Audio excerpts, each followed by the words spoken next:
എല്ലാവർക്കും നമസ്കാരം. നവോത്ഥാനത്തിൽ സ്ത്രീക്ക് എന്തു പറ്റി എന്ന സെഷനാണ് ഇവിടെ ആരംഭിക്കാൻ പോകുന്നത്. കേരളീയ നവോത്ഥാനം എന്ന് വിളിക്കപ്പെട്ട പരിഷ്കരണ മുന്നേറ്റങ്ങളെ കേരളം ഒരുപാട് ആഘോഷിക്കുകയുണ്ടായി. 19ാം നൂറ്റാണ്ട് അന്ത്യത്തിലും 20ാം നൂറ്റാണ്ടിൻ്റെ ഒരു ആദ്യ പകുതിയിലുമായി നടന്ന ജാതി മത സമുദായ സംഘടനകളുടെ നവീകരണ പ്രക്രിയയാണ് ശരിക്കും നവോത്ഥാനം എന്ന് വിളിച്ചത്. ആ കാലത്ത് പുരോഗമനപരമായ പല കാര്യങ്ങളും അതിൻ്റെ ഫലമായി സംഭവിച്ചു. ആചാരം, വേഷം ഇവ പരിഷ്കരിക്കപ്പെട്ടു. വഴി നടക്കാനും ആരാധനാലയങ്ങളിലും പോകാനുള്ള തടസ്സങ്ങൾ നീങ്ങി. അതേപോലെ തന്നെ വിദ്യാഭ്യാസം നേടാനുള്ള അവസരങ്ങൾ കൂടുതലായി കൈവന്നു. ഇതൊക്കെ വലിയ കാര്യങ്ങൾ തന്നെയാണ്. എന്നാൽ ഇതേ പ്രസ്ഥാനങ്ങൾ തന്നെ പിന്നീട് എന്ത് സംഭവിച്ചു നോക്കിക്കഴിഞ്ഞാൽ ഇവ ജാതി മത സമ്മർദ്ദ സംഘങ്ങളായി മാറുകയാണ് പിന്നീട് ഉണ്ടായത്. അപ്പോൾ വിമോചന സമരകാലത്ത് അത് വളരെ വ്യക്തമായി നമുക്ക് കണ്ടതാണ്. തുടർന്ന് ഇങ്ങോട്ട് ഈ പഴയ പുരോഗമന പ്രസ്ഥാനങ്ങൾ അധികാരത്തോട് വിലപേശാനുള്ള സമ്മർദ്ദ ഗ്രൂപ്പുകളായി മാറുകയാണ് ഉണ്ടായത്. ഒപ്പം പലപ്പോഴും ഈ പരിഷ്കരണ ശ്രമങ്ങളെ തടയുന്ന പ്രതിലോമ സ്വഭാവവും ഇവയ്ക്കുണ്ടായി. ഇവ വലിയൊരു സാമ്പത്തിക ശക്തികളായി മാറുന്ന കാഴ്ച നമ്മൾ കാണുന്നുണ്ട്. ഇനി നമ്മൾ കൊണ്ടാടിയ ഈ നവോത്ഥാനം, കേരളീയ നവോത്ഥാനത്തെ സ്ത്രീ പക്ഷത്തുനിന്നോ അല്ലെങ്കിൽ പാർശ്വവൽക്കരിക്കപ്പെട്ട ആളുകളെ പക്ഷത്തുനിന്ന് നോക്കിയാലോ? ആരുടെ നവോത്ഥാനം എന്നൊരു ചോദ്യം ധാരാളമായിട്ട് അക്കാദമിക വൃത്തങ്ങളിൽ നടക്കുകയുണ്ടായി. അക്കാലത്തെ ഇപ്പം ജയദേവികയെ പോലെയുള്ള, ടി ശ്രീകുമാറിനെ പോലെയുള്ള സാമൂഹ്യ ശാസ്ത്രജ്ഞരും MGS പോലുള്ള ആളുകളൊക്കെ പലതരത്തിൽ ഈ പറയുന്ന നവോത്ഥാനത്തെ വിമർശിച്ചിട്ടുണ്ട്. അക്കാലത്തെ ലിംഗബന്ധ രൂപീകരണം സ്ത്രീകൾക്ക് വിമോചനം നേടിക്കൊടുത്തിട്ടില്ല എന്ന് നിരവധി ദത്തങ്ങളെ അടിസ്ഥാനമാക്കി ജയദേവിക സ്ഥാപിക്കുകയുണ്ടായി. ബ്രാഹ്മണ മൂല്യങ്ങളെ സ്ഥാപിച്ചും സ്ത്രീകളെ വീട്ടമ്മവൽക്കരിച്ചും സ്ത്രീ ലൈംഗികതയെ അമിതമായി നിയന്ത്രിച്ചുമൊക്കെ അത് സമുദായത്തെ പുരുഷാധിപത്യ ചട്ടക്കൂടിൽ ഒതുക്കി. നവോത്ഥാന വ്യവഹാരങ്ങളിൽ പുരുഷൻ തൻ്റെ ഇച്ഛയ്ക്കനുസരിച്ചുള്ള ഒരു സ്ത്രീയാണ് നിർമ്മിച്ചത് എന്ന് പിൽക്കാല പഠിതാക്കൾ കണ്ടെത്തുകയുണ്ടായി. സ്ത്രീകൾ ഒരൊറ്റ സംവർഗമായി കാണാനും സാധിക്കില്ല. ഇതിനുള്ളിൽ ദളിത് ആദിവാസി വിഭാഗത്തിൽപ്പെട്ട സ്ത്രീകളുണ്ട്. ഇപ്പോൾ CK ജാനു ഇവിടെ പങ്കെടുക്കേണ്ടതായിരുന്നു. അവർ പലപ്പോഴും ഉന്നയിച്ചിട്ടുള്ള കാര്യം ഞങ്ങളെ കേരളം മനുഷ്യരായി പോലും കണ്ടിട്ടില്ല എന്നാണ്. കേരളം ഞങ്ങളെ മനുഷ്യരായി കണ്ടിട്ടില്ല എന്ന് പറയുന്നുണ്ട്. ഈ നവോത്ഥാനാനന്തര കേരളത്തിലാണ് CK ജാനുവിനെ പോലൊരു നേതാവിന് ഔപചാരിക വിദ്യാഭ്യാസം നേടാൻ പറ്റാതെ പോയത്. അപ്പോൾ അവർ സാക്ഷരതയുടെ ഭാഗമായിട്ടാണ് അവർ വിദ്യാഭ്യാസത്തിലേക്ക് വരുന്നതൊക്കെ. അതേപോലെ തന്നെ മുസ്ലിം ന്യൂനപക്ഷ വിഭാഗങ്ങളിൽപ്പെട്ട സ്ത്രീകളുടെ അവസ്ഥ ഇതുപോലെ തന്നെയാണ്. പിന്തുടർച്ച അവകാശം, വിവാഹമോചനം, സ്വത്തവകാശം തുടങ്ങിയിട്ടുള്ള പല മേഖലകളിലും മുസ്ലിം സ്ത്രീകൾ പലതരം പ്രശ്നങ്ങൾ നേരിടുന്നുണ്ട്. അപ്പം മുസ്ലിം സ്ത്രീയെ എങ്ങനെയാണ് കേരളത്തിൽ അടയാളപ്പെടുത്തേണ്ടതെന്ന് ചോദിച്ചാൽ, ഒരു വശത്ത് ഈ ഇസ്ലാമോഫോബിയ ഉണ്ട്, മറുവശത്ത് ഇത്തരത്തിലുള്ള മതത്തിനകത്തും തന്നെയുള്ള സവിശേഷമായ വിവേചനങ്ങളുണ്ട്. ഇതിനിടയിൽപ്പെട്ടാണ് ഒരു മുസ്ലിം സ്ത്രീയുടെ സമകാല ജീവിതം സാധ്യമാവുന്നത്. ഇതിനപ്പുറത്തേക്കോ ധാരാളം ഗാർഹിക അതിക്രമങ്ങളുടെ എണ്ണം വർദ്ധിക്കുന്നു. അതേപോലെ ലൈംഗിക അതിക്രമങ്ങളുടെ എണ്ണം വർദ്ധിക്കുന്നു. പലതരം മോറൽ പോലീസിങ്ങിന് വിധേയമാകുന്നു. കേരളത്തിന് പുറത്ത് പഠിച്ച ജോലി ചെയ്ത ആളുകളൊക്കെ നിരന്തരം അരുന്ധതി റോയ്ക്ക് ദേവിക നൽകിയ മറുപടിയൊക്കെ നിങ്ങൾ പലരും വായിച്ചിട്ടുണ്ടാവും. കേരളത്തിന് പുറത്ത് ജീവിക്കുകയും പഠിക്കുകയൊക്കെ ചെയ്ത സ്ത്രീകൾ എപ്പോഴും പറയുന്ന ഒരു കാര്യം, അതിന് പുറത്ത് ലഭ്യമായ തുറസ്സുകൾ കേരളത്തിലെ സ്ത്രീകൾക്ക് പലപ്പോഴും ലഭ്യമല്ല എന്നാണ്. അപ്പം ഞാനിവിടെ 50 വർഷം കേരളത്തിൽ ജീവിച്ച ഒരാളെന്ന നിലയിൽ എൻ്റെയും നിങ്ങളുടെ എല്ലാവരുടെയും അനുഭവം അത് തന്നെ ആയിരിക്കും. അപ്പം KR മീരയുടെ ഒരു പ്രയോഗം കടമെടുത്താൽ, എയ്ത് വിട്ട അസ്ത്രം പോലെയാണ് സ്ത്രീകളെ നടപ്പ് എന്നാണ്. തൊഴിൽ സ്ഥലം, വിദ്യാലയം, ആരാധനാലയങ്ങൾ തുടങ്ങിയിട്ടുള്ള സ്ഥലങ്ങളിലേക്കും അവിടുന്ന് തിരിച്ച് വീട്ടിലേക്കും എയ്ത് വിട്ട അസ്ത്രം പോലെ നടക്കാനാണ് കേരളീയ സമൂഹം സ്ത്രീകളെ അനുഭവിച്ചിട്ടുള്ളത്. അപ്പം ഇങ്ങനെ ഗാർഹിക ചുമതലകൾ, വൈകാരിക അധ്വാനം, പുറമേ പോയി വരുമാനം ഉണ്ടാക്കുന്ന ജോലി, ഇതിനിടയ്ക്ക് ഇത്തരം ഉത്തരവാദിത്തങ്ങളൊക്കെ പേറി ഓടി ഓടി തളർന്ന ആളാണ് ആധുനിക മലയാള സ്ത്രീ. ആണുങ്ങൾ കുറച്ചുകൂടി സൗകര്യമായി ജോലി എടുക്കാൻ തുടങ്ങിയപ്പം ഈ വരുമാനം ഉണ്ടാക്കലും സാധനങ്ങൾ വാങ്ങലും വീട്ടിലെ പണികളും അതേപോലെ തന്നെ കുട്ടികളെ ഈ പുതിയ കാലത്തിന് വേണ്ടി തയ്യാറാക്കലും എല്ലാം സ്ത്രീയുടെ തലയിലിട്ട് ആണുങ്ങൾ കുറച്ചുകൂടി സൗകര്യമായി എന്നുള്ളതാണ് ഇപ്പോൾ സംഭവിച്ചത്. അപ്പം ഈ സ്ത്രീയാണ് ഇങ്ങനെ ഓടി ഓടി തളർന്ന, ഈ എല്ലാ ഭാരങ്ങളും പേറി തളർന്ന, ഒറ്റയ്ക്ക് പേറി തളർന്ന ആളാണ് ആധുനിക മലയാളി സ്ത്രീ, നവോത്ഥാനാനന്തര മലയാളി സ്ത്രീ എന്ന് പറയുന്നത്. അപ്പോൾ ഈ സവിശേഷമായ സ്ത്രീ അനുഭവത്തെക്കുറിച്ചാണ് ചർച്ച ചെയ്യുന്നത്. ആദ്യം ജെ ദേവികയാണ് ആരംഭിക്കുന്നത്. ജെ ദേവികയെക്കുറിച്ച് ദിലീപ് രാജ് പറഞ്ഞൊരു കൊട്ടേഷൻ എന്താ വെച്ചാൽ, വളരെ രസകരമായിട്ടുള്ള നിരീക്ഷണങ്ങൾ ദിലീപ് രാജ് അവതരിപ്പിക്കുകയുണ്ടായി. മലയാളി ഒരിക്കലും സ്വയം അഭിനന്ദിക്കാൻ അനുവദിക്കില്ല ഈ എഴുത്തുകാരി എന്നാണ് ദിലീപ് രാജ് ദേവികയെ വിശേഷിപ്പിച്ചത്. സാമൂഹ്യ പരിഷ്കരണം, കേരള മാതൃകാ വികസനം, കേരള രാഷ്ട്രീയം, മലയാളി പൊതുമണ്ഡലം ഇവയെ നിരന്തരം സ്ത്രീപക്ഷത്തു നിന്ന് വിലയിരുത്തി ചരിത്രവൽക്കരിച്ച് കേരളീയ സ്ത്രീയുടെ ദൈനംദിന ജീവിതത്തെ നിരന്തരമായിട്ട് പ്രശ്നവൽക്കരിക്കുകയും വിമർശിക്കുകയും ചെയ്തുകൊണ്ടിരിക്കുകയാണ് ദേവിക നമ്മുടെ ഇടന്ന്. കേരളീയ ധൈഷണിക പൊതുമണ്ഡലത്തെ മെൻസ് ക്ലബ് അല്ലെങ്കിൽ സ്വവർഗ സഹൃദയ സംഘം എന്ന് വിശേഷിപ്പിച്ച് പൂർണ്ണമായിട്ട് ശരിയാണെന്നുള്ള അഭിപ്രായമാണ് എനിക്കുള്ളത്. നിങ്ങൾക്ക് പലർക്കും അങ്ങനെ തന്നെ ആയിരിക്കും. മലയാളി സ്ത്രീയെ അർദ്ധ പൗരത്വമുള്ളതും എന്നാൽ പൂർണ്ണ പൗരത്വം കാക്ഷിക്കുന്നതുമായ പൗരി എന്നൊക്കെ ദേവിക ശരിയായിട്ട് വിശേഷിപ്പിക്കുന്നുണ്ട്. വരവില, കുലസ്ത്രീ, ചന്തപ്പെണ്ണ്, നവവരേണ്യ സ്ത്രൈണ മാന്യത തുടങ്ങി ഒരുപാട് പുതിയ പദങ്ങൾ കൊണ്ടാണ് ഈ ആധുനിക കേരളീയ സ്ത്രീ അനുഭവത്തെ ദേവിക വിശേഷിപ്പിക്കാൻ ശ്രമിക്കുന്ന പദസംയുക്തങ്ങൾ കൊണ്ടാണ്. ദേവികയുടെ മറ്റൊരു നിരീക്ഷണം 1920കളിൽ ഈ പറഞ്ഞ നവോത്ഥാന കാലത്ത് പലതരത്തിലും മുന്നോട്ട് വന്ന സ്ത്രീ പിന്നീട് 40കളായപ്പോഴേക്കൊന്ന് മന്ദതയിലാവുകയും 70കളായപ്പോഴേക്കും വീണ്ടും അതിന് തിരിച്ചടി നേരിടുകയും ചെയ്തു എന്ന് അവരുടെ പഠനങ്ങൾ പറയുന്നുണ്ട്. അപ്പോൾ ഈ പൂർണ്ണ പൗരത്വം ത്തിലേക്ക് എത്താൻ എന്താണ് മലയാളി സ്ത്രീയുടെ തടസ്സം? എന്താണ് ഈ നവോത്ഥാന കാല സ്ത്രീയിൽ നിന്ന് 21ാം നൂറ്റാണ്ടിലെ സ്ത്രീയിലേക്ക് എത്തിയപ്പോൾ സംഭവിച്ചത്? ഈ ആദ്യം തന്നെ എനിക്കൊരു കാര്യം എടുത്തു പറയാനുള്ളത്, ഈ നവോത്ഥാനം എന്നുള്ള പദപ്രയോഗത്തോട് എനിക്ക് വിയോജിപ്പാണ്. ആ കാലഘട്ടത്തെ വിശേഷിപ്പിക്കാൻ നവോത്ഥാനം എന്ന് പറയുന്നത് യൂറോപ്യൻ റിനൈസാൻസിനോട് തത്തുല്യമാണ് നമ്മുടെ ഈ അനുഭവം എന്ന് പറയുന്നതിന് സമാനമാണ് ആ വാക്കുപയോഗിക്കുന്നത്. യൂറോപ്യൻ റിനൈസാൻസ് പ്രധാനമായും ഒരു സാംസ്കാരിക സാംസ്കാരിക പ്രതിഭാസമായിരുന്നു. അത് തന്നെയും ഒരു പഴയകാല വിജ്ഞാനത്തെ വീണ്ടെടുത്ത് പുനർവായിക്കുന്ന, ഗ്രേക്കോ റോമൻ വിജ്ഞാനത്തെ വീണ്ടെടുത്ത് പുനർവായന നടത്തുന്ന പ്രക്രിയയെക്കുറിച്ചാണ് അങ്ങനെ പറയുന്നത്. ഇവിടെ അങ്ങനെ എന്താ പറയുക, ഒരു മുൻകാല കളഞ്ഞുപോയ ഒരു വിജ്ഞാനത്തെ വീണ്ടെടുത്ത് പുനർവായിക്കുന്ന ഒരു പ്രക്രിയ മാത്രമൊന്നുമായിരുന്നില്ല. ഇപ്പോൾ എന്താ പറയുക, സീതയെ പറ്റിയുള്ള പുതിയ ആഖ്യാനങ്ങൾ വരുന്നില്ലേ, അതിനെ ഊന്നിക്കൊണ്ട് ഇവിടെ പല പ്രഭാഷകരും ഞാൻ സംസാരിക്കുന്നത് കേട്ടിട്ടുണ്ട്. ഇതിനെ സാധൂകരിച്ചുകൊണ്ട്, ഈ നവോത്ഥാനം എന്നുള്ള വാക്കിനെ സാധൂകരിച്ചുകൊണ്ട്. പക്ഷെ അത് ശരിയല്ല. കാരണം ആശാനെ പറ്റിയാണ് പറയുന്നത്. പക്ഷേ ആശാൻ്റെ മൊത്തം രചനകൾ നിങ്ങൾ നോക്കൂ. പേർഷ്യയിൽ നിന്നുള്ള നാടോടി കഥ, പഞ്ചാബിൽ നിന്നുള്ള നാടോടി കഥകൾ അടക്കമുള്ള പല ദേശത്തു നിന്നുള്ള കഥകളെയാണ് ആശാൻ്റെ കാവ്യങ്ങളിലേക്ക് കൊണ്ടുവന്നത്. അപ്പോൾ അതുകൊണ്ട് തന്നെ ഒരൊറ്റ ടെക്സ്റ്റിനെ എടുത്തിട്ട് സാമാന്യവൽക്കരിക്കുന്നതിൽ അർത്ഥമൊന്നുമില്ല. അപ്പം ഞാനിത് എടുത്തു പറയാൻ കാരണം എന്ന് വെച്ചാൽ, ഈ നവോത്ഥാനം എന്നുള്ള വാക്ക് വലിയൊരു തടസ്സം ഈ കാലത്തെ മനസ്സിലാക്കുന്നതിൽ, ദത്തങ്ങൾ വായിക്കുന്നതിലടക്കം സൃഷ്ടിക്കുന്നുണ്ടെന്നുള്ളതാണ്. അപ്പം നമ്മൾ ഇത് കേട്ടാൽ തോന്നും, നവോത്ഥാനം എന്ന് കേട്ടാൽ തോന്നും പഴയ ഒരു നമ്മൾ നഷ്ടപ്പെട്ടു പോയ ഏതോ ഒരു സത്ത, ഒരു മതേതരത്വം മുതലായ ലിബറൽ മൂല്യങ്ങളുള്ളൊരു പഴയ സത്തയെ നമ്മളെന്തോ വീണ്ടെടുത്ത് എല്ലാവർക്കും തുല്യമായി പങ്കുവെച്ചു എന്നോ മറ്റോ ആണ് നമുക്ക് കിട്ടുന്ന ഇംപ്രഷൻ. അത് വളരെ തെറ്റാണ്. നിങ്ങൾ ദത്തങ്ങൾ സീരിയസ് ആയിട്ട് പഠിക്കുന്നവരാണെങ്കിൽ നിങ്ങൾക്ക് മനസ്സിലാവും. ഇപ്പോൾ സ്ത്രീകളുടെ മാത്രം കാര്യം എടുക്കുകയാണെങ്കിൽ 2 ധാരയെങ്കിലും കുറഞ്ഞതുണ്ട് ഈ കാലത്ത്. അതിൽ ഒരു ധാര വേണമെങ്കിൽ നിങ്ങൾക്ക് ഇന്ദുലേഖ ധാര എന്ന് വിളിക്കാം. ആ ഇന്ദുലേഖ ധാര എന്ന് പറഞ്ഞാൽ മിക്കവാറും കേരളത്തിലെ പ്രബല സമുദായക്കാരുടേതായ ധാരയാണ്. അതിലെ സ്ത്രീ ഈ ഇന്ദുലേഖയുടെ ആ പഴയ വാചകങ്ങൾ നിങ്ങൾ ഓർത്താൽ മതി. ഞാൻ ചുമ്മാ എനിക്ക് ഏതെങ്കിലും സുന്ദരനായ ഒരു പുരുഷനെ കണ്ടാൽ അയാളോട് പ്രേമം തോന്നാറില്ല. കാരണം അയാൾ എനിക്ക് പ്രാപ്യനാണോ അല്ലയോ എന്നറിയാതെ എനിക്ക് അയാളോട് മോഹം തോന്നില്ല.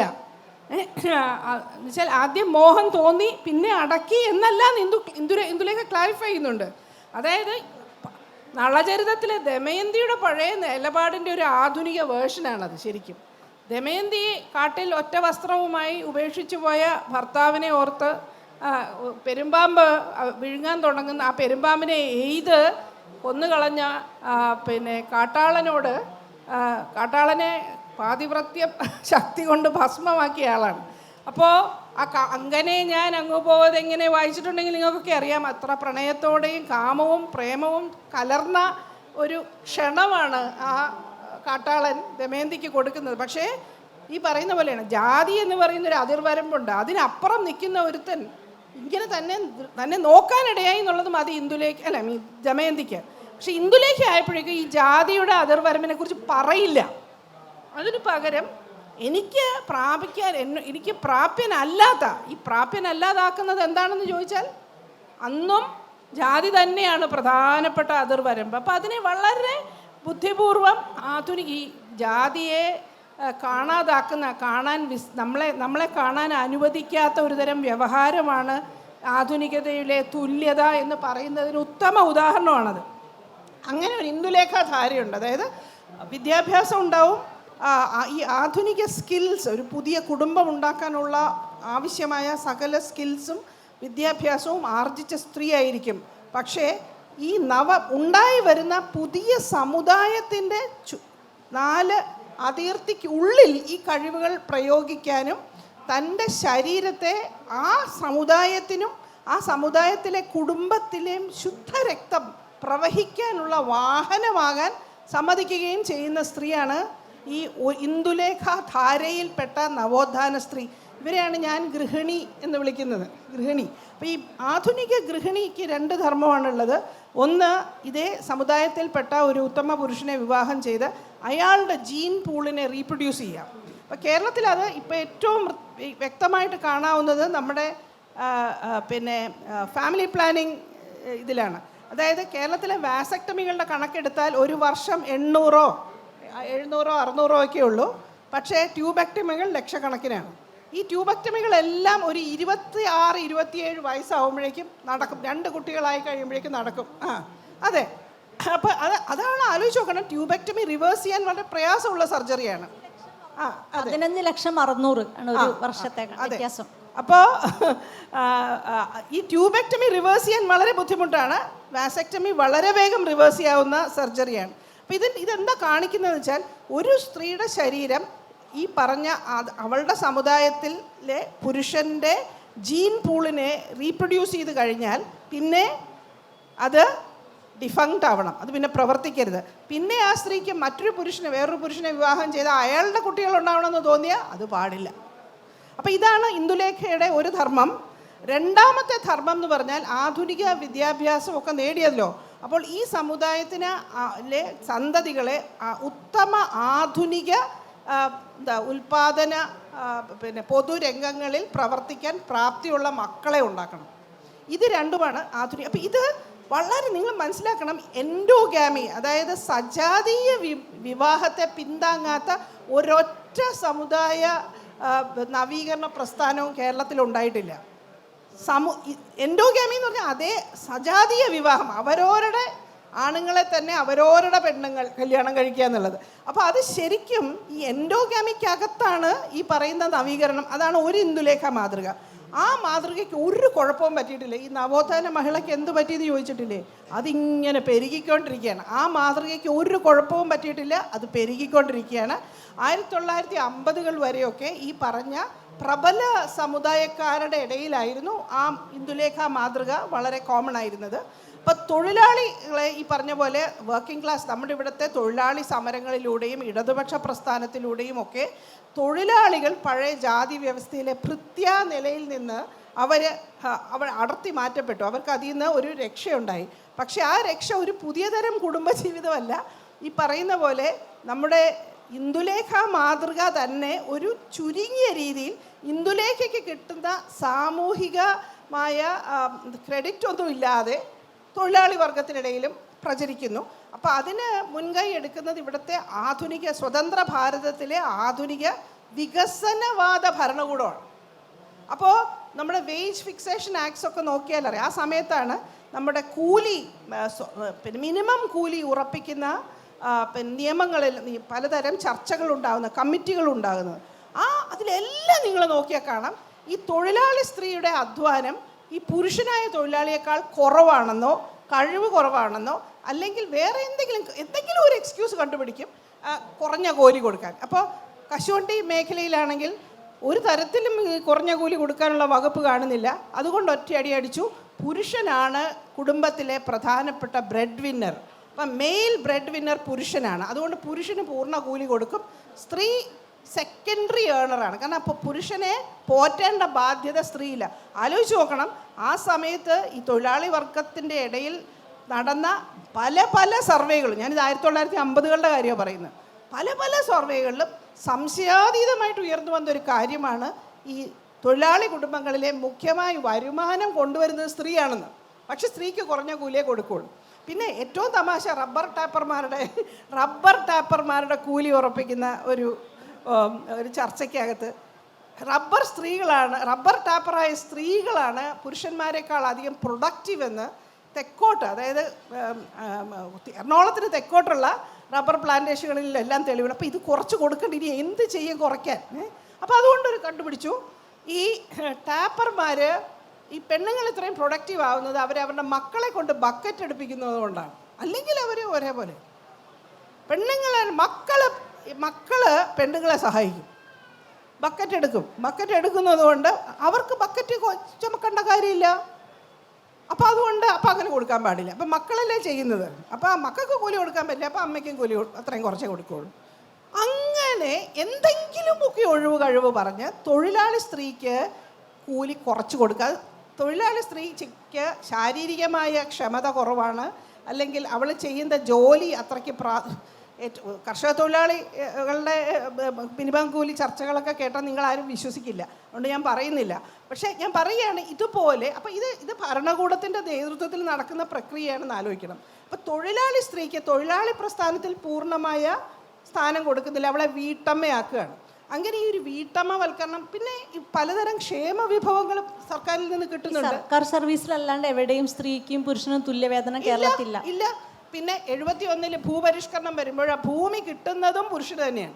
അപ്പോൾ പുരുഷൻ ഈ തൊഴിലാളി വർഗ പുരുഷൻ പ്രോപ്പർട്ടി ഓണേഴ്സ്, കേരളത്തിലെ ഭൂ ഉടമകളുടെ ഏറ്റവും താഴത്തെ ശ്രേണിയിൽ കുടുംബ ഭൂമി, ഒരു വീട് വയ്ക്കാനുള്ള ഭൂമിയുടെ ഉടമയായി മാറുകയും, അപ്പോൾ നേരത്തെ പറഞ്ഞ പോലെ പുരുഷൻ ബ്രെഡ് വിന്നറും ഭാര്യ വീട്ടുജോലി ചെയ്യുന്ന ആളുമായ ആ ഒരു ഡിവിഷൻ തൊഴിലാളികളുടെ ഇടയിലും വ്യാപകമായി എന്നുള്ളതാണ്. ഇതപ്പോൾ ഇന്ദുലേഖ മാതൃകയാണോ എന്ന് ചോദിച്ചാൽ സാമ്യമുണ്ട്. പക്ഷേ ഇന്ദുലേഖയ്ക്ക് കിട്ടുന്ന സാമൂഹിക മൂല്യവും സാംസ്കാരിക മൂല്യവും ഒന്നും ഈ പാവപ്പെട്ട തൊഴിലാളി വീട്ടമ്മയ്ക്ക് കിട്ടില്ല. എന്ന് മാത്രമല്ല, ഒന്നടി തെറ്റിയാൽ ഇവർ ഈ ഇന്ദുലേഖ മാതൃക അപരവൽക്കരിക്കുന്ന വേശ്യ എന്ന ഫിഗറിലേക്ക് അവർ വീഴുകയും ചെയ്യും. അപ്പോൾ ഈ അവളുടെ രാവുകൾ പോലെയുള്ളൊരു സിനിമയൊക്കെ എടുത്താൽ മതി. അച്ഛനും അമ്മയും തൊഴിലാളികളാണ്, വളരെ കമ്മിറ്റഡ് ആയിട്ടുള്ള തൊഴിലാളികളാണ്. അവരിൽ നിന്ന് ആ മകളെ പെട്ടെന്ന് വേശ്യാവൃത്തിയിലേക്ക് അവളങ്ങ് വീണ് അത്രയേ ഉള്ളൂ അതിർവരമ്പ്. പിന്നെ 80കൾ ആവുമ്പോഴേക്കും ഈ പറയുന്ന തൊഴിലാളി വർഗ കുടുംബത്തിനുള്ള അടിത്തറ വളരെ വീക്കാവുന്നു. കാരണം ഈ തൊഴിലാളി സ്ത്രീകൾക്ക് ജോലി നഷ്ടപ്പെടുകയാണ്. സംഘടിത പ്രസ്ഥാനങ്ങൾ, അതായത് കയറ്, കശുവണ്ടി മുതലായ സംഘടിത തൊഴിലുകൾ, നമ്മുടെ പരമ്പരാഗത തൊഴിലുകൾ വളരെ ക്ഷയിക്കുന്നു. അപ്പോൾ ഈ സ്ത്രീകൾ ജോലിയില്ലാതെ ഈ പറയുന്ന പോലെ പഴയ പോലെ, അതായത് മാന്യതയില്ലാത്ത തൊഴിൽ, അതായത് വീട്ടുജോലി മുതലായിട്ടുള്ള സ്റ്റിഗ്മറ്റൈസ്ഡായ തൊഴിലുകൾ, കുറഞ്ഞ കൂലി മാത്രം കിട്ടുന്ന തൊഴിലുകൾ, ഇതിലേക്ക് അവർ തിരിച്ചു വരികയാണ്.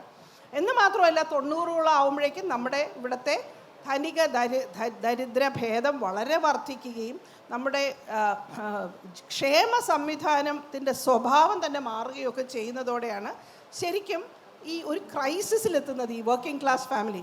അപ്പോഴാണ് ഈ നമ്മുടെ ഇവിടുത്തെ നവലിബറൽ വൽക്കരിക്കപ്പെട്ട ഒരു സാമൂഹ്യ ജനാധിപത്യത്തിൻ്റെ വിസ്തൃതമായ ചട്ടക്കൂടിനുള്ളിലാണെങ്കിലും നവലിബറൽ വൽക്കരിക്കപ്പെടുന്ന ജനക്ഷേമമാണ് കുടുംബശ്രീ അത് വരുന്നത്. അതോടെ കുടുംബശ്രീയിലൂടെ ഒരു പുതിയ തരം കുലീനത്വം കേരളത്തിലെമ്പാടും സ്പ്രെഡ് ചെയ്യുന്നുണ്ട്. അപ്പോൾ ഞാൻ പറഞ്ഞു വരുന്ന ഇതാണ്, ഈ മുഖ്യധാര നവോത്ഥാനത്തിലെ ഞാൻ പറഞ്ഞു കുറഞ്ഞത് 2 ധാരയെങ്കിലും ഉണ്ട്. അതിൽ ഒരു ധാര വളരെ സജീവമായി തന്നെ നിലനിൽക്കുന്നു.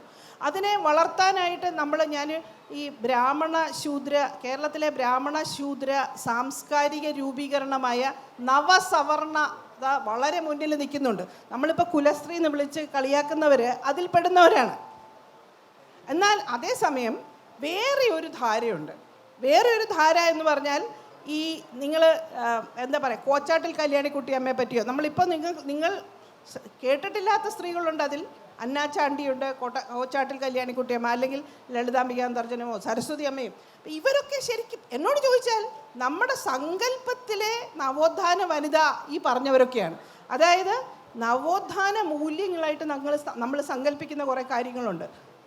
ഒന്ന് യുക്തിചിന്ത, പിന്നെ ഹാസ്യത്തെ നന്നായിട്ട് പ്രയോഗിക്കാനുള്ള കഴിവ്, പിന്നെ വസ്തുതകളെ കൃത്യമായിട്ട് തിരിച്ചറിഞ്ഞ് പ്രയോഗിക്കാനുള്ള കഴിവ്, പിന്നെ സ്വന്തം ജീവിതപാത തിരഞ്ഞെടുക്കാനുള്ള കഴിവ്, സ്വന്തം ജീവിത പങ്കാളിയെ തിരഞ്ഞെടുക്കാനുള്ള കഴിവ്, സ്വന്തം രാഷ്ട്രീയ നില തിരഞ്ഞെടുക്കാനുള്ള കഴിവ്, ഇതൊക്കെ അടങ്ങിയ മറ്റൊരു സ്ത്രീത്വ സാധ്യത നവോത്ഥാന കാലത്തുണ്ടായിട്ടുണ്ട്. അതിൻ്റെ സ്ഫുരണങ്ങളാണ് നിങ്ങൾ ലളിതാംബികയിലോ സരസ്വതി അമ്മയിലോ കോച്ചാട്ടിൽ കല്യാണിക്കുട്ടി അമ്മയിലോ ഒക്കെ ഈ കോച്ചാട്ടിൽ കല്യാണിക്കുട്ടി അമ്മയെ പറ്റി നിങ്ങൾ കേട്ടിട്ട് പോലും കാണില്ല.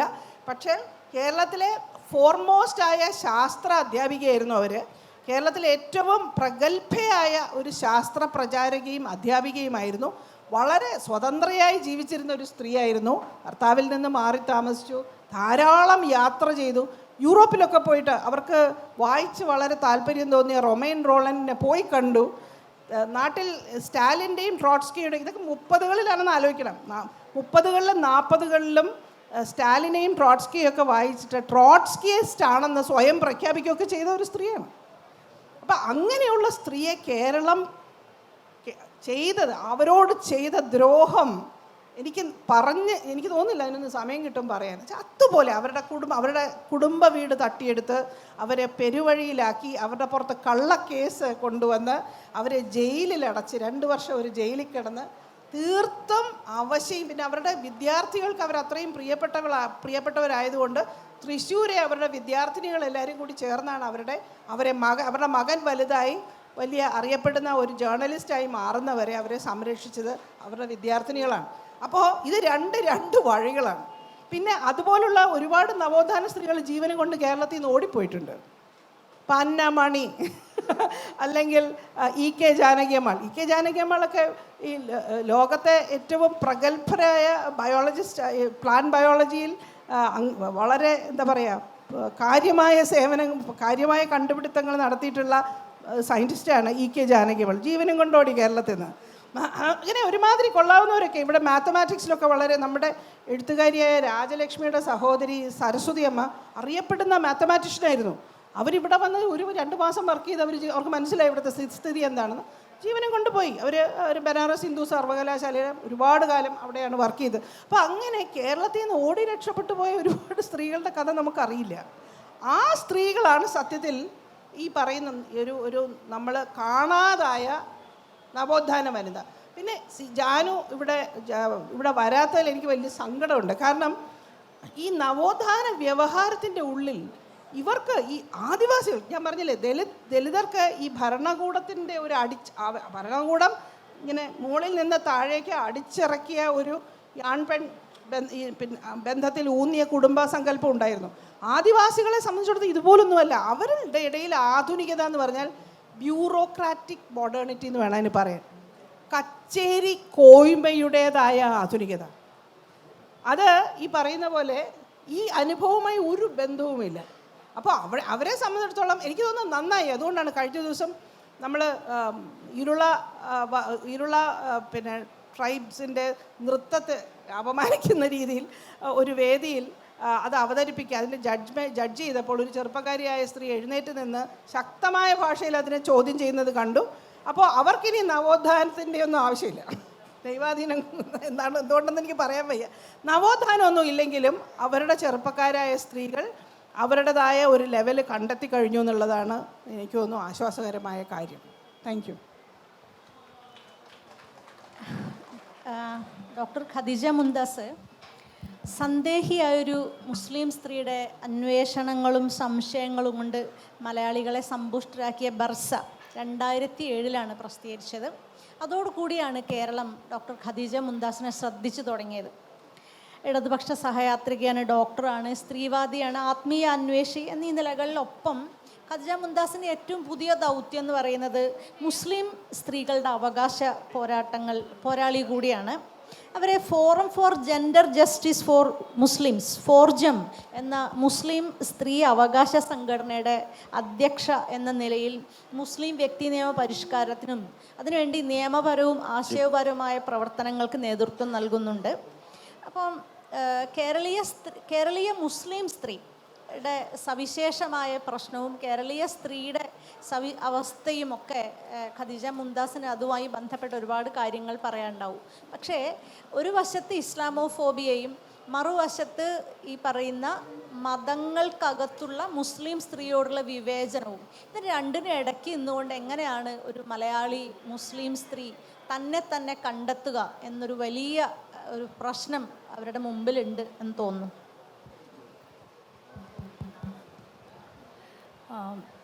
വളരെ സന്തോഷം. ദേവികയെ പോലെ ഫെമിനിസത്തെ പറ്റി അത്ര ഇൻഡെപ്ത് പഠിക്കുകയും ധാരാളം വേദികളിൽ ഈ രീതിയിൽ സംസാരിക്കുകയും ക്രിട്ടിക്കലായിട്ട് സംസാരിക്കുകയും ചെയ്യുന്ന, നവോത്ഥാനത്തെ തന്നെ ക്രിട്ടിക്കലായിട്ട് നോക്കിക്കാണുകയും ചെയ്യുന്ന ദേവികയോടൊപ്പം വേദി പങ്കിടാൻ കഴിഞ്ഞതിൽ സന്തോഷമുണ്ട്. കാരശ്ശേരി മാഷും സി കെ ജാനുവും ഉണ്ടാവും എന്നുള്ള ഒരു അസംഷനിലാണ് ഞാനിവിടെ എത്തിയത്. അപ്പോൾ അതുകൊണ്ട് തന്നെ കുറച്ച് സംസാരിച്ചാൽ മതിയല്ലോ എന്നും കരുതി. ദേവിക സംസാരിച്ച ആ കാര്യത്തിൽ നിന്ന്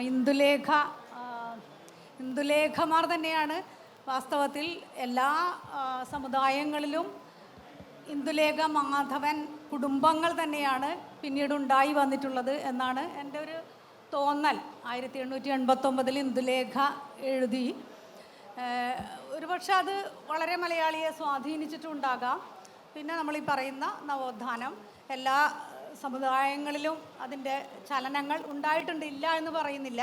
തീർച്ചയായിട്ടും അത് പുരുഷ കേന്ദ്രീകൃതമായിട്ട് തന്നെയാണ് നടന്നിട്ടുള്ളത് എന്നതും സത്യമാണ്. പക്ഷെ അപ്പോഴൊക്കെ ഈ ഒരു കൺസെപ്റ്റ് അവിടെ ഉണ്ട് എന്നാണ് ഞാൻ വിചാരിക്കുന്നത്.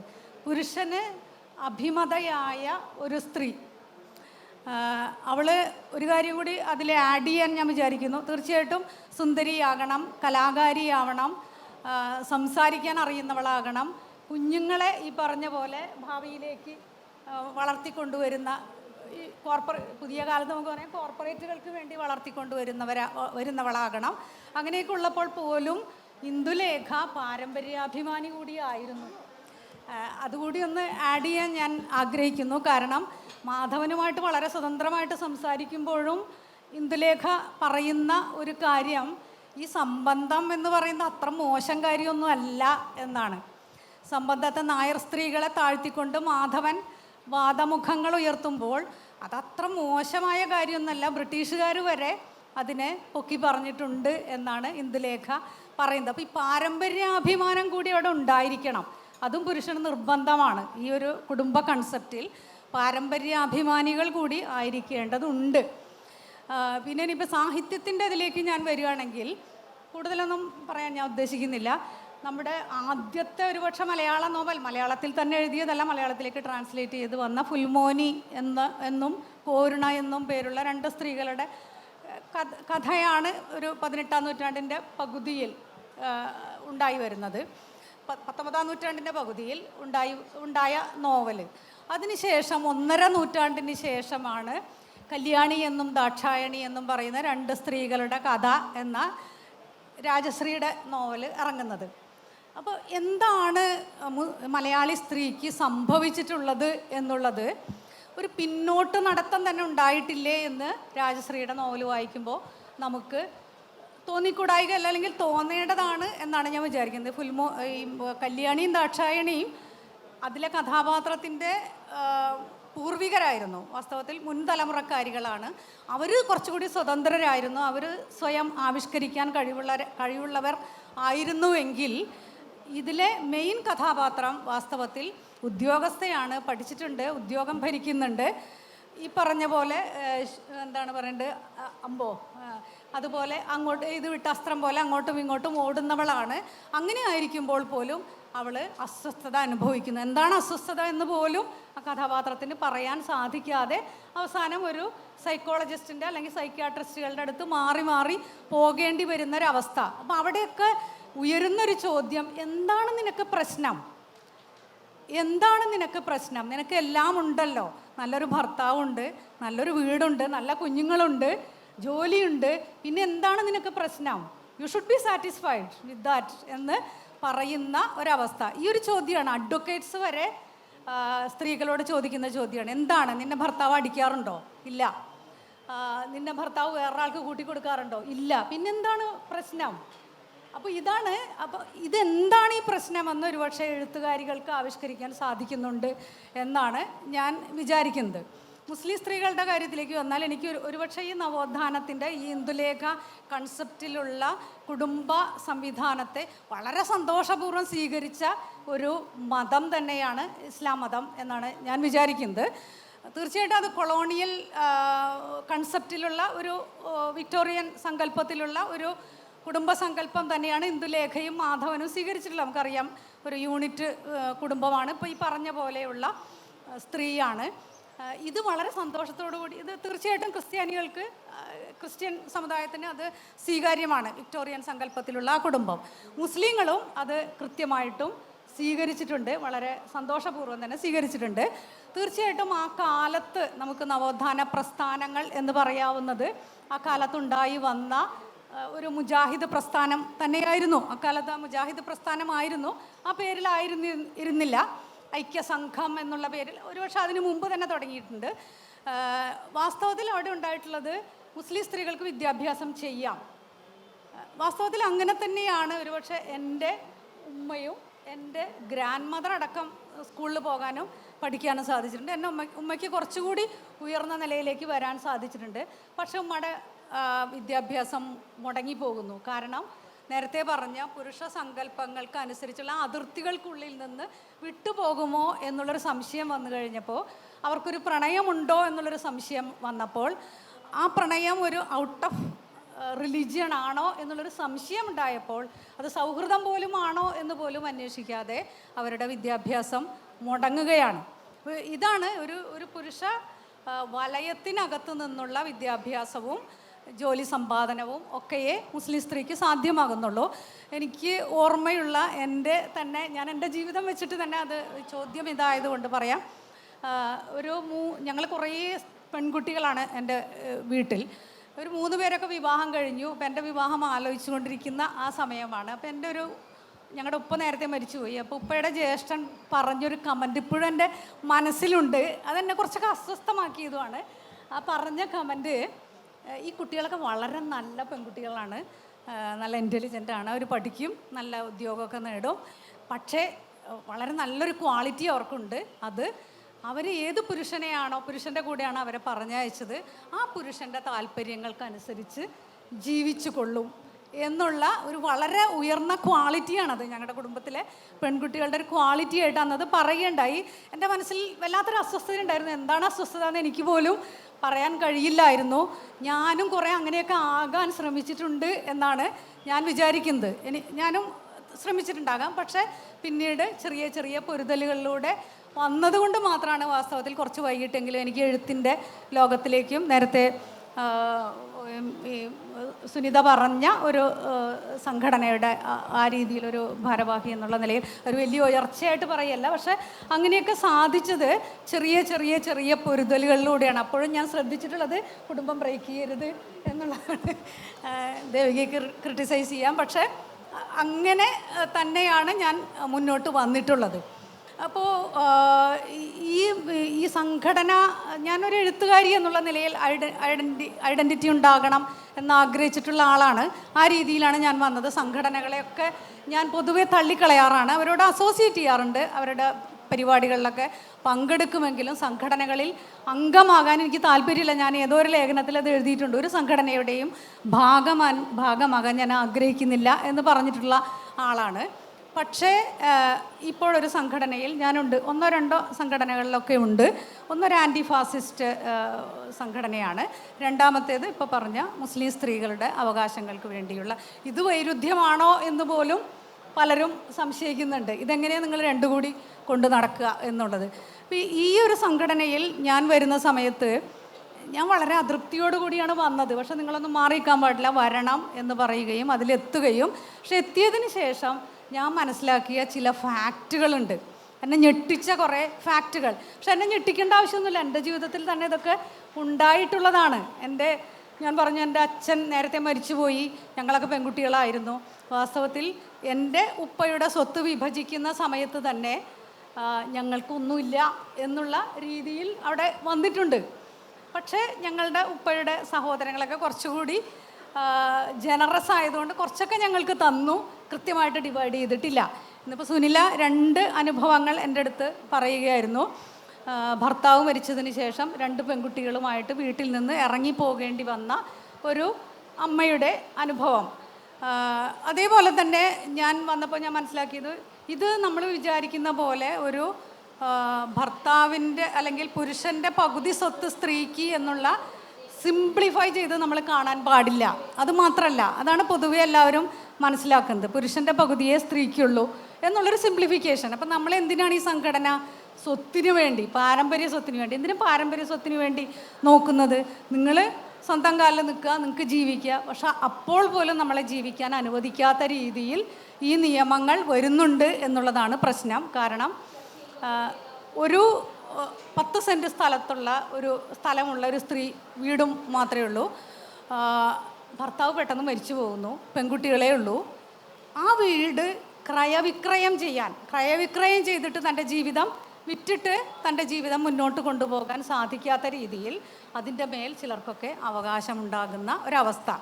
അതല്ലെങ്കിൽ ഒരച്ഛൻ ബിസിനസ് നടത്തുന്നു, നന്നായിട്ട് ബിസിനസ് നടത്തുന്നു, മകളും ബിസിനസ്സിൽ പങ്കാളിയാണ്, പെട്ടെന്ന് അച്ഛൻ മരിച്ചു പോകുന്നു. മകൾക്കത് നന്നായി നടത്താനുള്ള കഴിവുണ്ട്, പക്ഷേ നീ വീട്ടിലിരുന്നോളൂ, ഞങ്ങൾ നടത്തിക്കോളാം എന്ന് പറഞ്ഞുകൊണ്ട് ഈ ഫാദറിൻ്റെ ബന്ധുക്കൾ വരികയും ചെയ്യുന്ന വല്ലാത്ത കുരുക്കുകളിലാണ്. ഒരു ഇൻഷുറൻസ് തുക കിട്ടുമ്പോഴോ അല്ലെങ്കിൽ റോഡിന് വിട്ടുകൊടുത്ത സ്ഥലത്തിൻ്റെ പണം കിട്ടുമ്പോഴോ പോലും ഇതിന് അവകാശികൾ വേറെയുണ്ടോ എന്ന് ചോദ്യം വരുന്ന ഒരവസ്ഥയുണ്ട്. അപ്പോൾ ഇത് മനസ്സിലാക്കിയത് കൊണ്ടാണ് ഞാൻ ഇതിൻ്റെ അകത്ത് വരാൻ കാരണം. വന്നു കഴിഞ്ഞപ്പോൾ എനിക്ക് ഉണ്ടായ വലിയ ഒരു സംഘർഷം എന്ന് പറഞ്ഞാൽ നേരത്തെ സുനിത സൂചിപ്പിച്ചു കഴിഞ്ഞു. കാരണം നിങ്ങളിപ്പോഴാണോ മുസ്ലിം സ്ത്രീകളെ പറ്റി സംസാരിക്കുന്നത്? കാരണം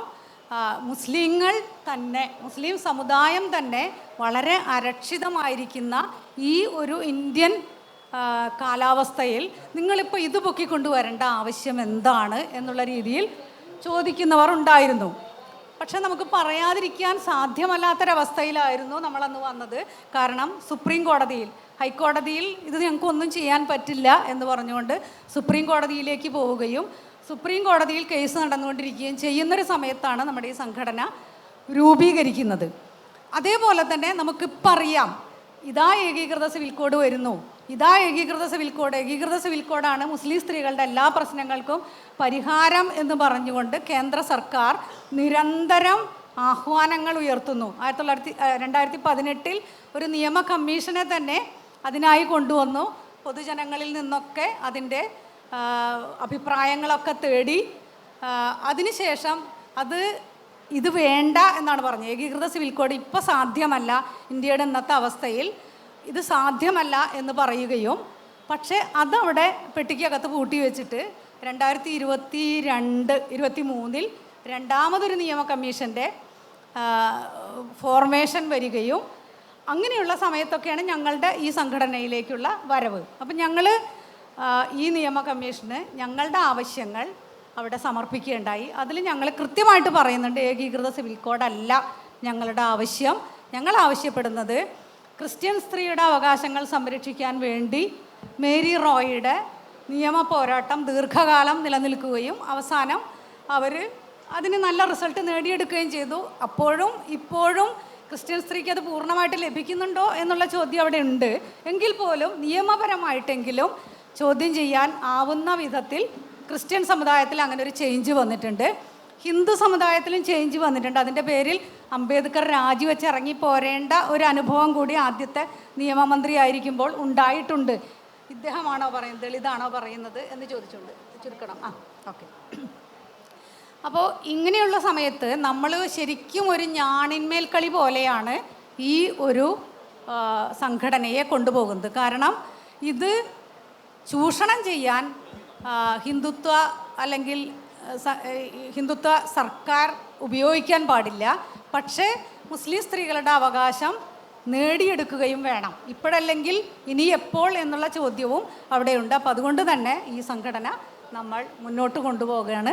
എനിക്ക് തോന്നുന്നു ദേവിക പോലും ഒരു വട്ടം 1-2 വട്ടം ഈ ഒരു ചോദ്യം ചോദിച്ചിട്ടുണ്ട് എന്നാണ് എനിക്ക് തോന്നുന്നത്. ടീച്ചർ അത് ഇതിന് വേറൊരു ചർച്ച തന്നെ വേണം. കാരണം ടീച്ചർ പറയുന്ന കാര്യങ്ങളോട് കൃത്യമായ വിയോജിപ്പുകൾ എനിക്കുണ്ട്, അത് വേറെ കാര്യം. പക്ഷേ ഇന്നിപ്പം ഈ നവോത്ഥാന വനിത എന്ന വിഷയം ചർച്ച ചെയ്യുന്നത് കൊണ്ട് ഞാനത് ഉയർത്തിയില്ല എന്നേ ഉള്ളൂ. അത് സാരമില്ല, അപ്പം അത് വേറൊരു ചർച്ചയാണ്. മുസ്ലിം സ്ത്രീ നവോത്ഥാനമാണല്ലോ ഇത്. മുസ്ലിം സ്ത്രീയുടെ എന്നെനിക്ക് സംശയമുണ്ട് എന്ന് നിങ്ങൾ വിശേഷിപ്പിക്കുന്നു അങ്ങനെ. പക്ഷേ എനിക്ക് അതിനെക്കുറിച്ച് നല്ല സംശയങ്ങളുണ്ട്. ഒന്നാമത് എനിവേ അതിനെക്കുറിച്ച് കൂടുതൽ പറയുന്നില്ല, സമയമില്ലാത്തതുകൊണ്ട്. But this is something we need to debate, അത് തീർച്ചയാണ്. ഒരു ഒറ്റ സമയം അവസാനിച്ചു, എന്നാലും ഒറ്റ കാര്യം കൂടി ദേവിക ഒരു കൺക്ലൂഡിങ് റിമാർക്സ് പറയാൻ വേണ്ടിയിട്ട്. ദേവികയുടെ പല ചർച്ചകളിലും നവവരേണ്യ സ്ത്രൈണ മാന്യത എന്നൊരു വളരെ ശ്രദ്ധേയമായ ഒരു കോൺസെപ്റ്റ് കൊണ്ടുവരുന്നുണ്ട്. ഇത് പാലിക്കാൻ നിർബന്ധിതരാവുന്ന മലയാളി സ്ത്രീകൾ എങ്ങനെയാണ് അവർ സ്വയം വിമോചിതരാവേണ്ടത്? ഒരു കാര്യം കൂടി. ഒരു കേരള വികസന മാതൃക ഉള്ള പോലെ ഒരു കേരള മോഡൽ ഓഫ് പാട്രിയാർക്കി ഇവിടെ ഉണ്ട്. ഇരട്ടത്താപ്പ് അധിഷ്ഠിതമായിട്ടുള്ള ഒരു കേരള മോഡൽ ഓഫ് പാട്രിയാർക്കി ഉണ്ട്. വേദികളിൽ വളരെയധികം വിമോചനം, പുരോഗമനം പറയുന്ന ആണുങ്ങൾ അണിയറയിലും അതേപോലെ തന്നെ പൊതു ഇടങ്ങളിലൊക്കെ വളരെ വ്യത്യസ്തമായി പെരുമാറുന്ന ഒരു കേരള വികസന മാതൃക പോലെ പുരുഷാധിപത്യ മാതൃകയുണ്ട്.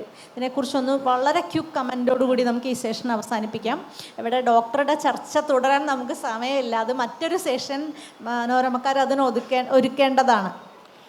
ഈ നവവരേണ്യ സ്ത്രൈണ മാന്യത എന്ന് പറയുന്നത് നേരത്തെ അതിന് 2-3 കാര്യങ്ങളാണ്. ഒന്ന്, അത് കുടുംബ കേന്ദ്രിതമാണ്.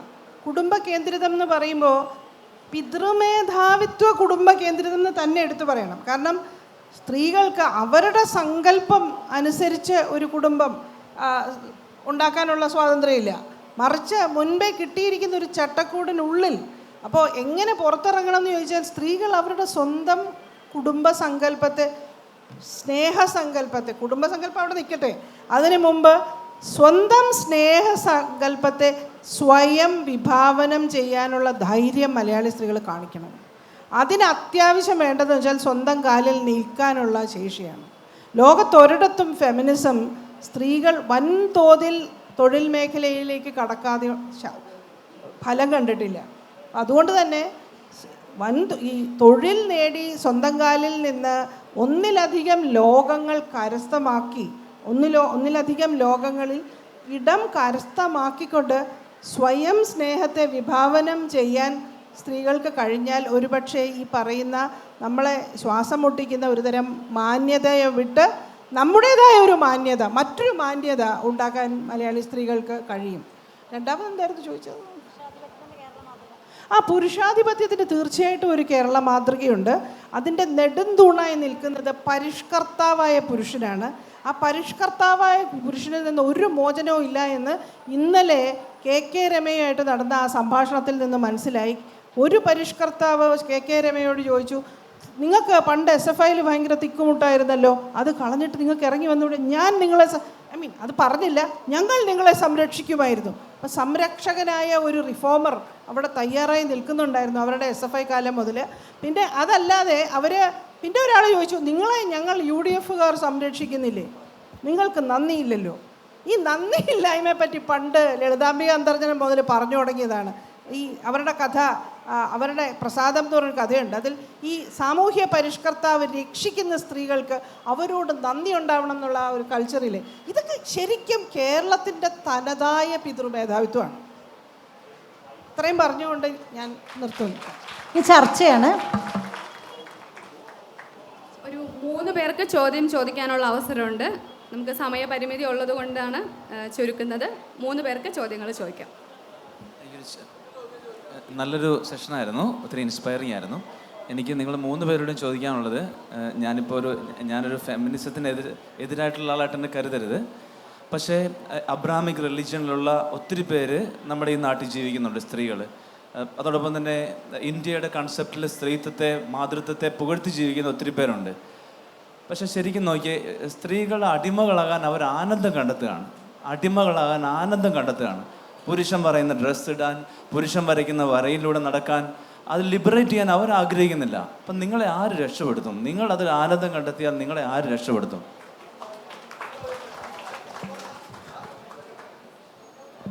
അല്ല, ഇപ്പം ഈ കൈയടിച്ച കുറേ പേര് ആരായാലും ശരി, ഇങ്ങനെ കുറേ എണ്ണം ഉള്ളത് കൊണ്ടാണ് അവർ പുറത്തേക്ക് പോകാൻ തയ്യാറാകാത്തത്.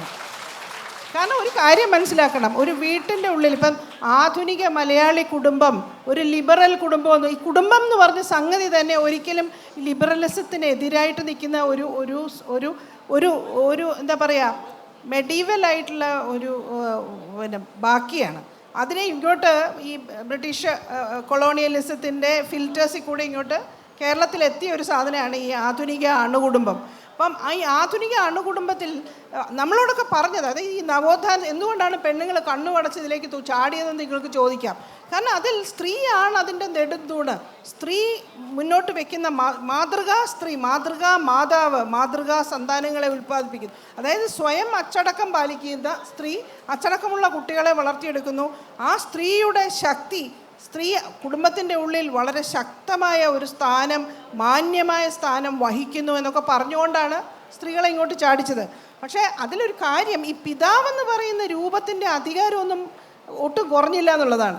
ഈ പിതൃരൂപത്തിലാണ് സോവറിൻ പവർ കൊടുത്തിരിക്കുന്നത്. ഡിസിപ്ലിനറി പവർ ഒരുപക്ഷെ കൈകാര്യം ചെയ്യുന്നത് അമ്മയായിരിക്കാം. പക്ഷേ സോവറിൻ അധികാരം, അതായത് ഈ അച്ഛൻ വളരെ പാവവും മിണ്ടാതിരിക്കുന്ന ആളായിരിക്കും, മകൾ മറ്റൊരു ജാതിക്കാരനെ കെട്ടാൻ പോകുമ്പോഴായിരിക്കും അച്ഛൻ്റെ തനിക്കോണം ഇങ്ങോട്ട് വരുന്നത്. അതുപോലെ അമ്മ ഫ്രിഡ്ജ് വാങ്ങിക്കണോ കാറ് വാങ്ങിക്കണോ എന്നുള്ള ഡിസിഷൻ ചിലപ്പോൾ അമ്മ എടുക്കുമായിരിക്കും. പക്ഷേ പുരയിടം വിൽക്കണോ അതോ പിന്നെ മകന് കൊടുക്കണോ എന്നുള്ള ഡിസിഷൻ തന്ത തന്നെ എടുക്കും. അതാണ് സോവറിൻ അധികാരം. ഈ തന്തയുടെ അധികാരം ശകലവും കുറഞ്ഞിട്ടില്ല ഈ കുടുംബങ്ങളിൽ. അപ്പോൾ ഇവിടെ ഇരുന്ന് ഇളിക്കുന്നവരൊക്കെ ഭാവിയിൽ തന്തയാവാനോ ഇപ്പം ആ തന്ത സ്ഥാനം കണ്ട് കൊതിച്ചിരിക്കുന്നവരാണ്. കേരളത്തിലെ ഈ സ്ത്രീകളിൽ നിങ്ങൾ മനസ്സിലാക്കണം, നിങ്ങളുടെ കുടുംബത്തിലെ സ്ത്രീകൾ പോലും ഉള്ളിൻ്റെ ഉള്ളിൽ നിങ്ങളെ വെറുക്കുന്നു എന്നുള്ളത്. പ്രത്യേകിച്ച് ചെറുപ്പക്കാരായിട്ടുള്ള പെൺകുട്ടികൾക്ക് ഒരു തരത്തിലും ഇത് സഹിക്കാൻ പറ്റുന്നില്ല. ആ തന്തസ്ഥാനം ഒന്ന് മാറ്റിവെച്ച് അവരെ മനുഷ്യരായിട്ട് കണക്കാക്കിയാലുണ്ടല്ലോ എന്ത് സ്നേഹം കിട്ടുമെന്നറിയോ നിങ്ങൾക്ക് ജീവിതകാലത്ത് ഒന്നും എന്താ പറയുക, നിങ്ങൾക്ക് കിട്ടാൻ പോകുന്ന തീവ്രമായ സ്നേഹം നിങ്ങൾ കളഞ്ഞിട്ടാണ് ഇവിടെ ഇരുന്ന് നാണമില്ലാതെ കൈകൊട്ടിയത്. കഷ്ടം കേട്ടോ ആരായാലും. അപ്പോൾ ഈ കുടുംബത്തിൻ്റെ ഉള്ളിൽ എന്തുകൊണ്ട് സ്ത്രീകൾ ഇത് ആഗ്രഹിക്കുന്നു വെച്ചാൽ, ഒന്ന് ഈ പറഞ്ഞ പോലെയാണ്, പുറന്തള്ളാനുള്ള അധികാരം പുരുഷന് തന്നെയാണ്. അപ്പം കഴിവതും നിങ്ങൾ ആ ഒരു അധികാരത്തിനനുസരിച്ച് സ്വയം മാറുക എന്നുള്ളതാണ്. പക്ഷേ കേരളത്തിൽ 1900 അത് ഈ ഇരിക്കുന്ന ചേട്ടന്മാരൊന്ന് കേൾക്കണേ, സൂക്ഷിച്ച് കേൾക്കണം. കാരണം ഈ 1985 ശേഷം ഉണ്ടല്ലോ ഈ പെണ്ണുങ്ങളൊക്കെ കോളേജിൽ പോയി തുടങ്ങി. അപ്പോൾ എല്ലാത്തിനും ഭയങ്കര വ്യക്തിവൽക്കരണമാണെന്നേ, ഭയങ്കര ശക്തമായ വ്യക്തിത്വമുണ്ട്. വലിയ കഷ്ടമാണത്. അപ്പം നിങ്ങളെക്കാളും ഒക്കെ, നിങ്ങളൊക്കെ 10ാം ക്ലാസ്സും പിന്നെ ഗുസ്തി കൊണ്ട് നടക്കുമ്പോൾ അവരൊക്കെ കോളേജിൽ പോയി BA. ഇപ്പം നിങ്ങൾ കണക്കെടുത്ത് നോക്ക്, എഞ്ചിനീയറിംഗ് കോളേജിലും മെഡിക്കൽ കോളേജിലും പോലും നിങ്ങളെക്കാളും പെണ്ണുങ്ങളാണ് ഉള്ളത്. അപ്പോൾ ഈ ശക്തമായ വ്യക്തിത്വം ഉണ്ട് ഈ ഓരോ പെണ്ണിൻ്റെ അകത്തും. അപ്പം നിങ്ങളുടെ ഈ ഓരോ കോമാളിത്തം കാണുമ്പോഴല്ലോ പുച്ഛം തോന്നുന്നവർക്ക് കുറച്ച് കഴിയുമ്പോൾ ഇട്ടച്ച് പോവും. അതാണ് അതിൻ്റെ സത്യം. അത് കുറച്ച് നാൾ എല്ലാ സ്ത്രീകളും അഡ്ജസ്റ്റ് ചെയ്യാൻ നോക്കും. കാരണം ഈ സ്നേഹത്തിന് എല്ലാവരും കല്യാണം കഴിക്കുന്നതുണ്ടല്ലോ ചുമ്മാ കാശ് കണ്ടിട്ടൊന്നും അല്ല. എല്ലാവരും കല്യാണം കഴിക്കുന്നത് സ്നേഹമൊക്കെ കിട്ടും എന്നുള്ള മോഹത്തിലാണ് കല്യാണം കഴിക്കുന്നത്. അവിടെ ചെല്ലുമ്പോൾ ഈ പറഞ്ഞ പോലെ കാലുമേ കാലും ഇട്ട് കാലിനിടയിൽ ഒരു സാധനം ഉണ്ടെന്ന് വിചാരിച്ച് വലിയ ആളായിട്ട് നടക്കുന്ന ഒരുത്തനെ ആണെങ്കിൽ ആർക്ക് വേണോ അപ്പം നിങ്ങളെ? Who wants U? അവരവരുടെ പാട്ടിന് പോകും പെണ്ണുങ്ങൾ. ഇന്ന് പഴയ പോലൊന്നും അല്ല കാലം. അതുകൊണ്ട് അതങ്ങ് കളയുക. അത്തരം അഹം നമുക്ക് ആവശ്യമില്ല. നിങ്ങളൊന്ന് താണു കൊടുത്താലുണ്ടല്ലോ നിങ്ങൾ ഈ ഇങ്ങനെ ബലം പിടിച്ച് നിൽക്കാതിരുന്നാൽ മതി. സ്ത്രീകൾ നിങ്ങളെ അങ്ങേയറ്റം സ്നേഹിക്കും. അതല്ലെങ്കിൽ നിങ്ങളോട് സത്യസന്ധമായിട്ട് പറയാം, എൻ്റെ ചേട്ടാ എനിക്ക് പറ്റുന്നില്ല കേട്ടോ, നിങ്ങൾ നല്ല വേറെ നിങ്ങൾക്ക് പറ്റുന്ന ഒരാളെ കണ്ടുപിടിച്ച് നിങ്ങൾ എന്താണെന്ന് വെച്ചാൽ ചെയ്, ഞാൻ സമാധാനമായിട്ട് പൊയ്ക്കോളാം എന്ന് പറഞ്ഞിട്ട് പോകും. അത് സ്നേഹമായിട്ട് തന്നെ ഇരിക്കുകയും ചെയ്യും നിങ്ങളോട്. പക്ഷേ അത് മനസ്സിലാക്കണം, ഇനി അത് റിവേഴ്സ് ചെയ്യാൻ പറ്റത്തില്ല. ഈ കോളേജിലോട്ടുള്ള പോക്ക്, പണ്ടൊക്കെ എൻ്റെയൊക്കെ കുട്ടിക്കാലത്ത് ഞാനൊക്കെ 15 വയസ്സിൽ പഠിക്കുമ്പോൾ എൻ്റെ കൂടെ പഠിക്കുന്ന പലരും കല്യാണം കഴിച്ചിട്ടുണ്ട്. അന്ന് 10ാം ക്ലാസ് കഴിഞ്ഞൊരു ടൈപ്പ് പഠിക്കും, അത് കഴിയുമ്പോൾ ഒരു കല്യാണം വരും, നമ്മൾ കല്യാണം കഴിക്കും. അങ്ങനെയാണ് പെണ്ണുങ്ങളുടെ കാര്യം. ഞങ്ങളുടെ തലമുറ കഴിഞ്ഞത് എല്ലാവരും കോളേജിൽ പോയി. അപ്പോൾ ഈ കോളേജിൽ പെൺകുട്ടി, അത് മുസ്ലിം സമുദായത്തിൻ്റെ കാര്യം കണക്കാണ്. മുസ്ലിം സമുദായത്തിലും പെൺകുട്ടികൾ ധാരാളം കോളേജിൽ പോകുന്നു. ഇനി നിങ്ങൾ ആരും പിടിച്ചാൽ കിട്ടാൻ പോകുന്നില്ല അവരെ. അങ്ങനെ പിടിച്ചാൽ കിട്ടാൻ പോകുന്നതെന്ന് വെച്ചാൽ തോന്നിയ ദിവസം കാണിക്കുന്നില്ല. അവരുടെ ഒരു വഴി കണ്ടെത്തി നിങ്ങളെക്കാളും നല്ല വഴിയായിരിക്കും അത്. ഒരു ക്വസ്റ്റ്യൻ കൂടി ഉണ്ട്. ഒരു ക്വസ്റ്റ്യൻ ചോദിക്കട്ടെ ഡോക്ടറോടാണ്. ഒറ്റ ക്വസ്റ്റ്യൻ. നമ്മൾ ഈ പുരോഗമനം പറയുമ്പോൾ ഈ രാജ്യത്ത് ഏറ്റവും ഒരു ബദൽ രാഷ്ട്രീയം പറയുന്നതാണ് ഇടതുപക്ഷ പ്രസ്ഥാനം. എന്തുകൊണ്ട് കേരളത്തിലൊരു വനിതാ മുഖ്യമന്ത്രിനെ ഇതുവരെ നിങ്ങൾ അതിന് ചെയ്തില്ല? കെ.ആർ. ഗൗരിനെ മുഖ്യമന്ത്രി ആക്കാന്ന് പറഞ്ഞിട്ട് നാടൻ പറഞ്ഞ് നാട് മുഴുവൻ പര്യടനം നടത്തി. ഇലക്ഷന് ജയിച്ചപ്പോൾ ഗൗരമ്മനെ മാറ്റി നിർത്തി, അന്ന് നായനാർ മുഖ്യമന്ത്രി. ഇന്നും ശൈലജ ടീച്ചറെ മാറ്റി നിർത്തിക്കൊണ്ട് ഒരു വനിതാ മുഖ്യമന്ത്രി. നമ്മൾ പറയുന്ന ഭൂഷ സംസ്ഥാനങ്ങളായിട്ടുള്ള ബംഗാളിൽ തൊട്ടടുത്തുള്ള ജയലളിത, അങ്ങനെ നന്ദിനി സപ്തി ഒറീസയിൽ എത്രയോ വർഷം മുമ്പ് CPI-യിലായിരുന്നു, കോൺഗ്രസ് പോയപ്പോഴാണ് അവർ മുഖ്യമന്ത്രി ആയത്. ഇത് സ്ത്രീ സമത്വം പറയുകയും അവിടെ പുരുഷ കേന്ദ്രീകൃതമായിട്ട് അവിടെ ആധിപത്യം പുലർത്തുന്ന നമ്മൾ പറയുന്ന ഇടതുപക്ഷം എന്ന് പറയുന്ന, പറയുകയാണെന്ന് കുറേ കാര്യങ്ങളുണ്ട്. പാർലമെൻറ്റിൽ ബില്ല് ഫിനാൻസ് ബില്ലിനെ കുറിച്ച് പറഞ്ഞപ്പോൾ സ്ത്രീകളത് അവതരിപ്പിക്കണമെന്ന് പറഞ്ഞിട്ടുള്ള കുന്നള സെന്നെ മാറ്റി നിർത്തിയുള്ള ചരിത്രമൊക്കെ നമ്മുടെ പാർട്ടിയിലുണ്ട്. അതൊക്കെ പോട്ടെ, ഇതിന് മാത്രം ഒരു ഞാനൊന്ന് ഇടപെടുവാണേ. നമുക്ക് ചോദ്യം ഒന്ന് ചുരുക്കി. ചോദ്യം ചോദിച്ചല്ലോ എന്തുകൊണ്ട് വനിതാ മുഖ്യമന്ത്രി? ഇടതുപക്ഷത്തിൻ്റെ എല്ലാ പ്രവർത്തനങ്ങൾക്കും ഉത്തരം പറയേണ്ട ആളൊന്നുമല്ല ഞാൻ ഇടതുപക്ഷ മെമ്പറോ അങ്ങനെ ഒന്നുമല്ല. എവിടെ അനീതി കണ്ടാലും പറയാറുണ്ട്, അത്രയേ ഉള്ളൂ. പിന്നെ എല്ലാ മേഖലകളിലും എന്ന പോലെ രാഷ്ട്രീയത്തിലും കൃത്യമായിട്ട് തന്നെ പുരുഷാധിപത്യം ഉണ്ട്. കുറച്ചെങ്കിലും ഇല്ലാത്തത് സ്ത്രീകളുടെ എഴുത്തിൻ്റെ രംഗത്താണ് എന്ന് ഞാൻ പറയും. സ്ത്രീകൾ നിശബ്ദമായിട്ട് എഴുതി മുന്നോട്ട് വരുന്നുണ്ട്. പുരുഷന്മാരോടൊപ്പം തന്നെ അവർ വളരെയധികം മുന്നിലേക്ക് വരുന്നത് ഒരുപക്ഷെ സാഹിത്യത്തിൻ്റെ രംഗത്ത് തന്നെയാണ് എന്ന് ഞാൻ പറയും. ബാക്കി എല്ലാ മേഖലകളിലും ഈ പുരുഷാധിപത്യം നിലനിൽക്കുന്നുണ്ട്, രാഷ്ട്രീയ രംഗത്തുമുണ്ട്. അവസാനിക്കല്ലേ? കൺക്ലൂഡ്. അപ്പോൾ വളരെ സമയപരിമിതി മൂലം നമ്മുടെ 2 സ്പീക്കേഴ്സിന് ഒരുപാട് കാര്യങ്ങൾ പറയാനുണ്ടായിരുന്നു. ഇതിനിടയ്ക്ക് തന്നെ ഒരു ചർച്ച വന്നെങ്കിലും സമയപരിമിതി മൂലം അത് തുടരാൻ പറ്റിയില്ല. ഞാൻ പറയുന്ന മനോരമ വീണ്ടും ഈ വിഷയത്തിൽ ഇവിടെ ദേവിക മാമും ഡോക്ടറും ഉന്നയിച്ച വിഷയത്തിൽ ഒരു ചർച്ച സംഘടിപ്പിക്കണം എന്നാണ് എനിക്ക് റിക്വസ്റ്റ് ചെയ്യാനുള്ളത്. എന്താണെങ്കിലും നേരത്തെ പറഞ്ഞ പോലെ കേരള മാതൃകാ വികസനം പോലെ ഒരു കേരള മാതൃകാ പുരുഷാധിപത്യം ഉണ്ട് എന്നുള്ളൊരു സംശയമല്ല.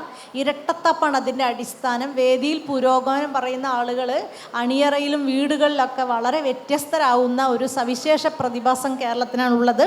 ഇതിനോടൊക്കെ പൊരുതിയിട്ട് തന്നെയാണ് ആധുനിക മലയാളി സ്ത്രീ സ്വന്തം ജീവിതം മുന്നോട്ട് കൊണ്ടുപോകുന്നതും പിന്നെ ജീവിക്കുന്നതൊക്കെ. അങ്ങനെ വ്യക്തിവൽക്കരിക്കപ്പെട്ട സ്ത്രീയെ ഉൾക്കൊള്ളാൻ ഈ സമൂഹം പാകപ്പെടേണ്ടതുണ്ട്. ഇവിടുത്തെ ആണുങ്ങളും ഇവിടുത്തെ കുടുംബങ്ങളും സമൂഹവും ഒക്കെ പാകപ്പെടേണ്ടതുണ്ട്. നവോത്ഥാന സ്ത്രീക്ക് എന്തു പറ്റി എന്ന് മാത്രമല്ല, നവോത്ഥാനാന്തര പുരുഷൻ എന്തു പറ്റിയെന്നും നവോത്ഥാന കേരളത്തിന് എന്തു പറ്റിയെന്നും നമ്മൾ പല നിലയിൽ ചർച്ച ചെയ്യേണ്ടതുണ്ട്. അത്തരം ചർച്ചകളിലേക്കുള്ള ഒരു തുടക്കമാവട്ടെ ഈ സംവാദം. നന്ദി, നമസ്കാരം.